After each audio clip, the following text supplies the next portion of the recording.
नमस्कार दोस्तों। आज हम लोग उस मूवी की बात करने वाले हैं जिसके पीछे पूरा का पूरा भारत पड़ा हुआ था कि भैया इसे नॉमिनेट करो ऑस्कर के लिए, इसे नॉमिनेट करो ऑस्कर के लिए।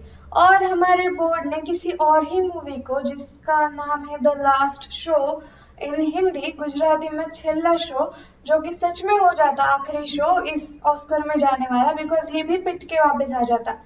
क्योंकि ऐसे अच्छी मूवीज को भेजना चाहिए ना यार, जो लोगों ने पसंद की है इंटरनेशनल प्लेटफॉर्म पे।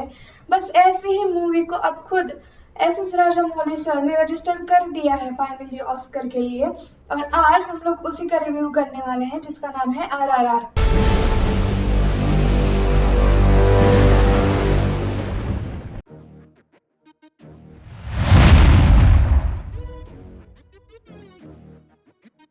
तो सीधे सीधे हम लोग बात करते हैं इसके स्टोरी की। स्टोरी अगर आपने इसकी नहीं देखी है तो मूवी को जरूर देख लो भैया, स्टोरी भी बहुत तगड़ी है। इसमें एक्चुअली ब्रिटिश काल के पहले का काल दिखाया गया है, जिसमें वहां पर मतलब आर्मी होती थी ब्रिटिशर्स की, एंड वो किस तरीके से जुल्म ढाती थी इंडियंस पे, वो स्पष्टता से सही सही दिखाया गया है। ये हकीकत थी और ऐसे ही ब्रिटिशर्स थे।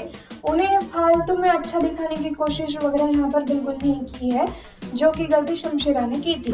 अब आगे बढ़ती है स्टोरी। यहाँ पर उनके अन्याय ढाते वक्त वो एक छोटी सी बच्ची को उठाकर लेके जाते हैं और उसे बचाने के लिए उनका जो पूरा गुट होता है, जो समूह था, उसका लीडर भीमा उसे बचाने के लिए आता है। एंड सेकेंडली दूसरा एक गांव है जहाँ पर लोग आजादी की लड़ाई लड़ रही है, उस गांव से बिलोंग करने वाला एक दूसरा इंस्पेक्टर होता है जो कि ब्रिटिशर्स के साथ मिला हुआ होता है और वो उनके साइड से ही काम करता है, लेकिन उसका मोटिव काम करने का कुछ और होता है, जो कि अंत में सस्पेंस मूवी के खुलता है। और इन दोनों की आपस में दोस्ती हो जाती है। एक आग है तो दूसरा पानी है, इतने विरोधाभास है दोनों के विचारों में, लेकिन किसी को बचाते हुए इन दोनों की दोस्ती हो जाती है और इन दोनों के काम के बारे में एक दूसरे को नहीं पता है। फिर वो पता चलता है या नहीं, फिर किस तरीके से इनकी दोस्ती टूटती है या रहती है, और एंड में ब्रिटिशर्स की जीत होती है या इंडियंस की, इन सब के लिए आपको मूवी देखना पड़ेगा। स्टोरी का प्लॉट कुछ इस तरीके से है। अब आगे हम लोग बात करते हैं डायरेक्शन की। भैया देखो, जहाँ पर SS राजामौली नाम है ना, तो वहां पर उसका मतलब है सुपरहिट ब्लॉकबस्टर पैसा वसूल मूवी। अब इसके आगे मैं SS राजामौली सर की कोई तारीफ नहीं करना चाहूंगी, आप भी उनसे अच्छी तरीके से वाकिफ है। बाहुबली 2 जैसी बड़ी बड़ी फिल्म है, और उससे पहले भी मगधीरा जैसी फिल्में उन्होंने बनाई है, जो कि नॉर्थ बेल्ट में भी काफी बड़े पैमाने पर पसंद की जाती है। Even more than Bollywood I like this south Indian movies. अब आते हैं एक्टर्स पर। तो सबसे पहले रामचरण की बात करेंगे। भैया क्या इंस्पेक्टर बने हैं, उनकी जो आंखें, आक्रोश, एंड जिस तरीके से वो सीन में एकदम स्टेबली खड़े हो जाते हैं 150 लोगों की भीड़ में पीट पिटा के या पीट के, और वापस आके खड़े होते हैं, आपके ऐसे शरीर पर रोंगटे खड़े हो जाते हैं उनके सीन को देखकर। और उतना ही तगड़ा सीन, उतना ही बराबरी का सीन जो है वो भीमा का है। भीमा यानी कि NTR। और NTR सर ने भी यहाँ पर बहुत अच्छे से एक्टिंग की है, और इन दोनों का जो डबिंग है वो भी बहुत तगड़ा है।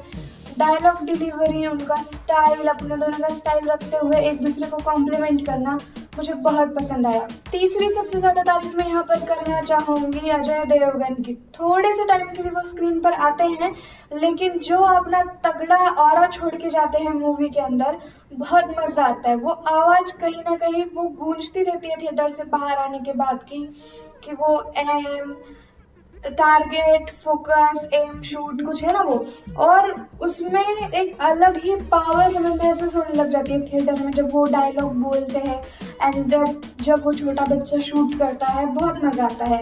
इसके बाद आलिया भट्ट की बात करना चाहूंगी। उनका रोल एकदम छोटा सा, मतलब अच्छा खासा है, लीड रोल है लेकिन छोटा है, और उन्होंने भी वो बहुत अच्छे तरीके से निभाया हुआ है। उतना ही उसका प्रेजेंस होना चाहिए था, इससे ज्यादा दिखा देते तो मूवी खराब हो जाती। मुझे भी इनमें सबकी एक्टिंग बहुत बढ़िया लगी। अब डायरेक्टर ही जब SS राजामौली सर है, तो एक्टर्स से कैसे एक्टिंग निकलवाना है उन्हें बहुत अच्छे तरीके से पता है। अब हम लोग आगे बढ़ते हैं, बात करते हैं विजुअल्स की। तो भैया सबसे ज्यादा मार्क्स कोई जीत के लेके जाता है ना, अगर इसकी रैंकिंग होती तो विजुअल्स इस मूवी के सबके टॉप के होते।